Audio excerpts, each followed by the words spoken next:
I feel bad for you power forwards and centers that play random rec, right? So we're going to start off. If you ever run into Rusty Cheese Moss, please back out. I should have known by the name he was going to be on some bullshit. So just watch this, right? I'm shooting 100% with 22 points. You would think feed the hot hand. It makes sense. I haven't missed a shot. I have 22 points, right? We're going to split screen this. There's me wide open on the top.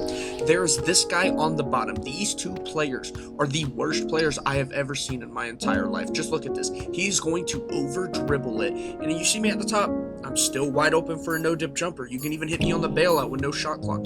They dribbled so much they got a shot clock violation and got nothing out of that possession. And honestly, it gets better, right? So he dumps it off to the center. He gets a shit block. You know, he had to give it to the center, right? Because there was nobody else open on the court, right? There was nobody. Not a single person who had the entire left wing was open, right? Nobody was open, by the way.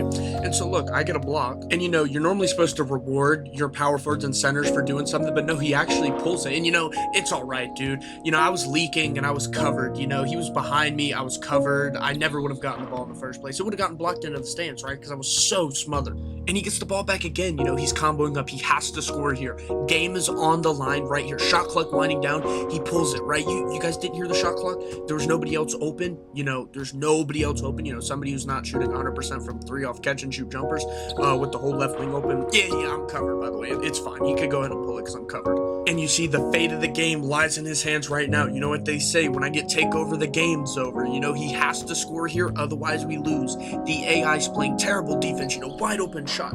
If only there was somebody who was wide open on the wing for a catch and shoot jumper. And if only they were shooting 100% from three and carrying the team on their back. If only he was wide open. You know, I'm so smothered. You know, I'm so covered, by the way, that the guy in the corner is actually guarding two people and he's guarding me. I'm 100% smothered if I were to shoot it. And he gets the ball back again. So let's see what he does. He dumps it off to the center and he goes up with that. You know, we had to go up with that. There's nobody open. You know, it's not like the guy with deep bomber takeover is not sitting at the hash wide open for a shot. Nah. He's not open. He's covered. I have to go up with this.